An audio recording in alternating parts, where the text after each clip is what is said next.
যিটো কোম্পানীয়ে যিজন ফাউণ্ডাৰে এদিন পানী বিক্ৰী কৰি খাব লগা হৈছিলে আজি সেই কোম্পানীটোৱে ভাৰতবৰ্ষৰ ভিতৰত হাইয়েষ্ট ORS প্ৰডাকশ্যন বিক্ৰী কৰি আজিও পানী বিক্ৰী কৰি আছো আমি জনছন এণ্ড জনছনক সেইটোও পানী আৰু সেইটোও পানী আছিলে এই পানীটোৰ 200 ml দাম 40 টকা আৰু সেই পানীটোৰ এক টিঙৰ দাম আছিলে 1 অনা অলপ আগতে এজন মানুহে যে সপোন দেখিছিলে বুলি মই কৈছিলো তেওঁ এটা ইণ্ডাষ্ট্ৰিয়েল ষ্টেটত গৈছিলে আৰু সিকিউৰিটি জনে সোমাব দিয়া নাছিলে আৰু এইজন মানুহে সপোন দেখিলে যে এদিনাখন এই ইণ্ডাষ্ট্ৰিয়েল ষ্টেটটো মই তাৰ মালিক হ'ম আৰু এতিয়া তেনেকুৱা অসম চৰকাৰৰ ইণ্ডাষ্ট্ৰিয়েল ষ্টেট যিমানটা আছে তেনেকুৱা তেওঁৰ নিজৰ 5টা আছে সকলোকে এটা হাত চাপৰি বজাবলৈ অনুৰোধ জনাইছো মই যেতিয়া পাৱাৰ মিনিষ্টাৰ আছিলো মই মংগলদৈ গৈছিলো এখেতক প্ৰথম মই লগ পালো মোক চিনাকি কৰিলে গুৰুজ্যোতি দাস আমাৰ প্ৰাক্তন MLA এখেতে মোক ক'লে বোলে আপোনালোকক মই 1 কোটি টকা দিওঁ মোক 1 এটা দিওঁ বুলি কৈছে 1 এটা তেতিয়া আমি খুব ৰেভিনিউ কালেকশ্যন কৰি আছো মোক 1 এটা দিয়া মানে কি কাৰেণ্টৰ বিল মোক 1 লাখ হ'ব পাৰে আৰু মোক 1 লাখ কি কথা কৈছে 1 কোটি টকা কাৰেণ্টৰ বিল দিয়ে এজনে হাত চাপৰি বজাই থাকিব তাৰপিছত মোক ক'লে আপুনি হৰলিক্স খায় নাখায় মই বোলো খাওঁ মই বোলো ক'ত বনাই সেইটো মোক সুধিলে তেখেতে উল্টাই সুধিছে মই বোলো বাহিৰৰ পৰা আহিব নিশ্চয় নাই আপুনি খোৱা হৰলিক্সটো মই বনাওঁ হাত চাপৰি চলে আকৌ এটা নেক্সট কৈছে বোলে ORS খায় নাই ORS মই বোলো খাওঁ বোলে সেইটোতো বাহিৰৰ পৰা আহে ORSটো মই বনাওঁ বজাই থাকক তাৰপিছত কৈছে ব্ৰিটেনিয়া কেকটো খায় নাখায় মই বোলো খাওঁ বোলে সেইটোতো বাহিৰৰ পৰা আহে বোলে সেইটোও মই বনাওঁ আৰু 2 লাখ কণী লাগে ডেইলি তাৰপিছত ডাক্স ফেণ্টাষ্টি বিস্কুটটো খাই নাখায় মই বোলো খাওঁ মই আকৌ ধেমালিতে কৈছো মইতো গম পাইছো সেইটো তেওঁৱে বনাব তথাপিও তাক জ্বলাব কাৰণে মই ক'লো বোলে সেইটোতো বাহিৰৰ পৰা আহে তেওঁ হাঁহি দিছে তাৰপিছত মোক সেইদিনাখন লৈ গ'ল লৈ যোৱাৰ পিছত ডাঙৰ ডাঙৰ ঘৰ কেইটামান দেখাইছে আপোনাক যে কৈছিলো হৰলিক্স বনোৱা ফেক্টৰীটো এইটো আমাৰ ডাঙৰ ডাঙৰ এই পেণ্ডেলটোৰ নিচিনা 4টামান হ'ব এটা ঘৰ দেখুৱালে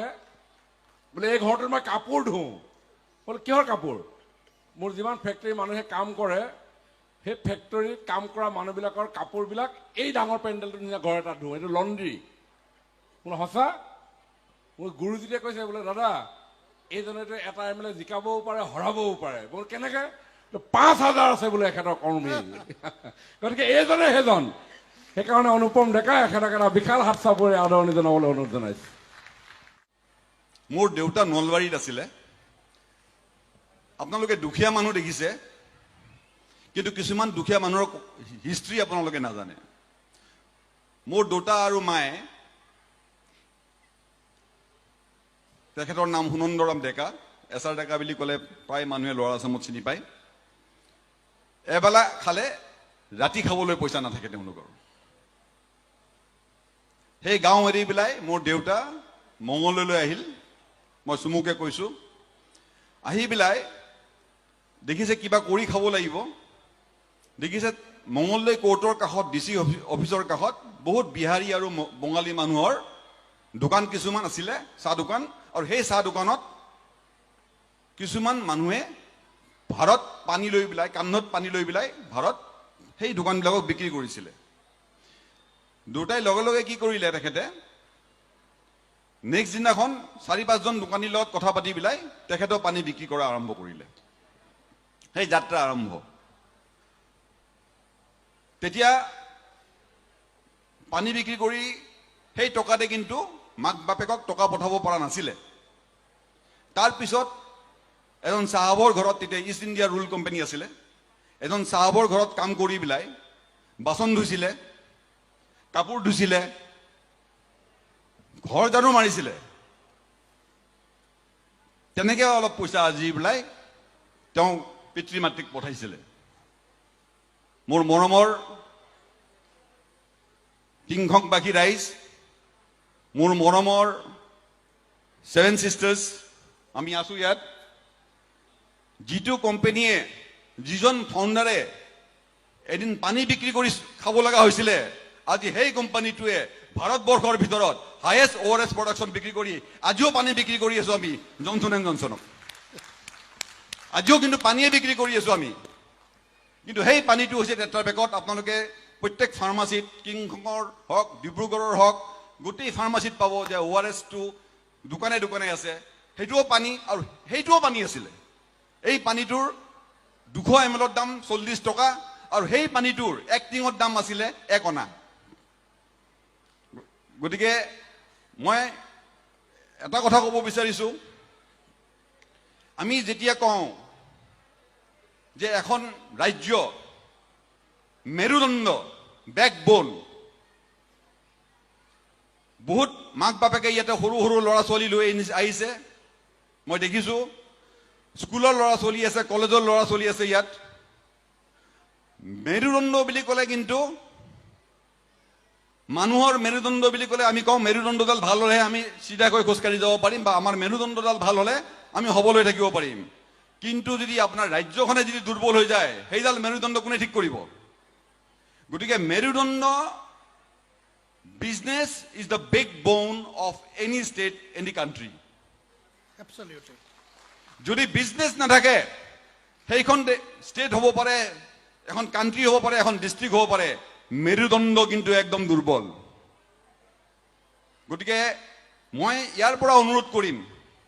আপোনালোকে আমাৰ এটা সৰু ষ্টৰী গম পালে ক'ৰ পৰা আহি আমি আজি ক'ত আহিলো বিমল বৰা ছাৰে ক'লে মিছা কথা কোৱা নাই সব সঁচা কথাই কৈছে মই ছাৰক ভাল লগাবৰ কাৰণে কোৱা নকওঁ আৰু এটা কথা কওঁ আপুনি যিটো সাবষ্টেচন তাত দি থৈ আহিছিলে আমি সেই সাবষ্টেচনটো আৰু 3 মাহৰ পিছত ই চলিব এইটো হ'ল আপোনাৰ মে মাহ আপুনি আগষ্টৰ পৰা তাতে আৰু 50 লাখ টকা ৰিভিনিউ পাব Gloria. গতিকে মই এইখিনি ক'ব বিচাৰিছো যে আপোনালোকৰ ল'ৰা ছোৱালীক চাকৰিৰ ফালে মুখ হ'ব নিদিব চাকৰি কিন্তু ইমান নোলায়